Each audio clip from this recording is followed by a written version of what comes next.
Did y'all know that K Frost, Kirk Frost, and Rasheeda's daughter reached out to a daggone T Hood's mama and basically told her that, you know, he was on that T Hood was on his way, that she basically kicked him out of the house or whatever because he kept on putting his hands on her, and that she wanted to send his clothes or whatever in a daggone Uber, and all the mother was talking about was, okay, thank you. Now, as y'all see, after the mother sit there and said, okay, thank you, Kay at the end of the thing talk about something nobody is trying to help her when it comes to his daggone abuse.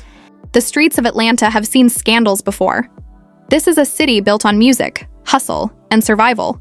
But what happened in the final days of T Hood's life is something no one can shake off. Cameras rolled, phones recorded, whispers turned to shouts, and suddenly the world was watching a tragedy unfold in real time. At the center of it all was T Hood, a rapper with a violent reputation, a young woman tangled in love and obsession, and Kai Frost, the son of Rasheeda and Kirk Frost, dragged into the story whether he wanted to be or not. You can almost picture it. The flashing lights, sirens cutting through the Atlanta night, neighbors on their porches holding their breath, phones out recording before the truth had even landed. The news spread faster than fire, and before the police had even taped off the crime scene, the internet had already written its verdict. But the truth? The truth was more complicated, messier, and darker than any headline could explain. Because this wasn't just a fight. This wasn't just industry drama. This was about power, love, betrayal, and a cycle of violence brewing for years. When the dust settled, one man was gone, one woman's life was shattered, and Kai Frost, barely out of his father's shadow, found himself in the middle of a murder investigation that could have destroyed everything. Yet here's the twist. Kai Frost walked free, no charges, and if you think that's the ending, you're not paying attention. For years, T Hood lived. Fast and reckless. Ask anyone, producers, women, even his so-called friends, they'll tell you the same thing. He had a fire in him that couldn't be contained. Some called it ambition, others called it destruction. Scroll back far enough and the warning signs were all there. Fights on camera, explosive arguments, women crying on live streams begging people to believe them. He built his image on chaos, and for a while it sold records. But the same violence he bragged about in music would eventually swallow him whole. The footage is hard to watch. Clips of T Hood lashing out at women who stood beside him. Grainy videos of him storming through clubs, shoving security, shouting, threats across parking lots. At first, people laughed. That's just T Hood being T Hood, they said. But when does wild behavior stop being entertainment and start being a warning? When do you stop clapping for the spectacle and realize the stage is soaked in blood? And here's what people don't want to admit. The women who tried to leave him didn't just walk away. They were chased, harassed, manipulated. Some went back out of fear. Others stayed convinced he would change. That's the thing about abuse. It traps your body and your mind. And one of those women had ties to the Frost family. Yes, the Frost. Damai, the same name tied to reality TV, hip-hop legacy, Atlanta royalty. Rasheeda and Kirk Frost built their empire on love and hip-hop. They could never have imagined their son's name linked to a tragedy like this. But violence doesn't care about fame, it doesn't care about money, and it definitely doesn't care about your reputation. Witnesses say that night T Hood wasn't himself. Erratic, pacing, shouting, then suddenly silent as if his storm collapsed inside him. Some say he'd been cutting himself days before the shooting. Others claim he was spiraling from jealousy, from women, from losing loyalty he thought he owned. Whatever the cause, it ended in a violent showdown no one was ready for. Inside that house, voices rose. One of them was a woman who had been told by her parents to leave him countless times. Her father, Kirk Frost, had even warned publicly. She was never going to leave him. She had the resources. She had everything she needed to get out, but she wasn't going to leave him. Those words hit harder than a bullet, because they weren't just warning, they were prophecy. When the fight reached its breaking point, and T Hood turned violent again, it wasn't just her in the house. Her brothers were there. And they weren't. About to watch her suffer one more night. Gunshots rang out, sharp and final. Just like that, T Hood's story ended in blood. But here's where the story splits. His family calls it murder. Her family calls it self-defense. And the internet? The internet says everything at once. Some cry abuse, others cry obsession, and some whisper it was never about the punches. It was about betrayal, about another woman on stage, about jealousy pushed to the edge. Listen to the clip. People argue online.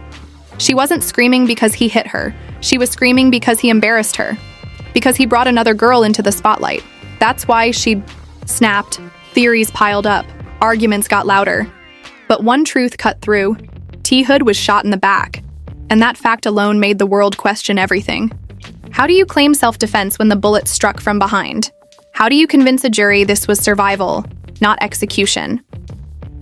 That's where Kai Frost's name surfaced. When police reports leaked, whispers turned into accusations, fingers pointed at him. Yet when the smoke cleared, Kai Frost walked away free. No charges, his record clean. Why? Because the system saw something the public hasn't. Maybe it was the hospital files documenting abuse.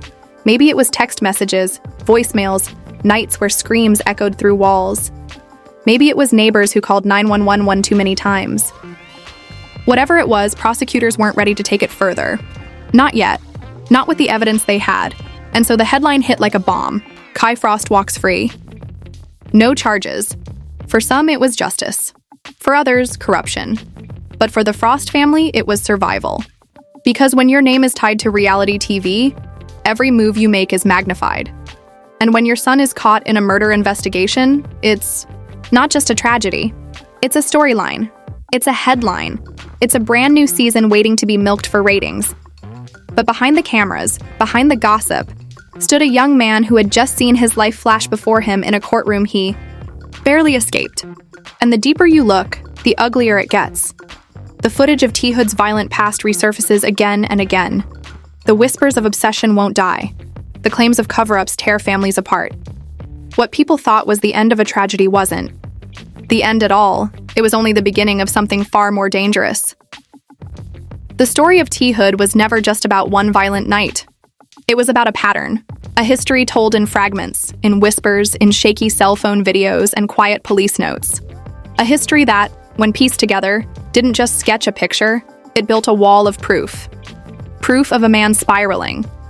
Proof of a man haunted by demons. Proof of why so many now claim it was only a matter of time before everything collapsed. But here's the twist that leaves a knot in your stomach. Despite that wall of proof, despite years of chaos trailing behind, T. Hood, the law never moved against him the way people expected. Why? That's the question haunting this case. That's the question fans, bloggers, and even family members keep circling back to. If you were sitting in that Atlanta courtroom or scrolling headlines at midnight, you'd ask yourself the same thing. How does a man with a record like T. Hood's end up painted as a victim instead of an aggressor? The answer, like always, isn't simple.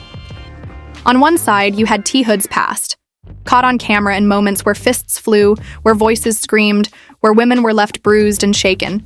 The internet doesn't forget, and neither do the people who watched those clips. For them, the verdict was already written long before police made theirs.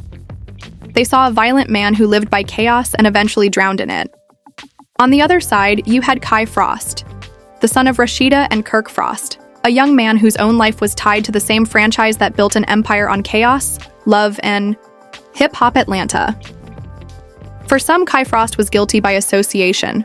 For others, he was a boy trapped in a nightmare he didn't create, forced into a split-second decision.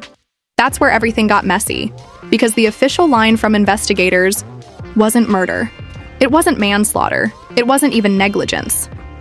The official line was, no charges, a phrase that left some breathing relief and others choking on rage. But no charges doesn't mean no story. Behind the legal walls, families were at war. T. Hood's relatives spoke in trembling voices about betrayal, about a system that looked the other way when he needed help. They said he cried for support, for treatment, for stability. But no one listened until it was too late. Meanwhile, whispers spread online that Rasheeda and Kirk Frost had used their power, their money, their pull in the industry to keep Kai Frost untouched. Some swore lawyers were bought. Others whispered about backroom deals sealed with a handshake. Was it true? Maybe. Maybe not. But in the world of reality TV, perception always matters more than evidence. And perception was brutal. Clips of T. Hood fighting in parking lots resurfaced on TikTok, stitched into videos with captions screaming, "This is the man they're calling." A victim? Hashtags trended, memes spread, and in the digital courtroom, verdicts came fast and loud.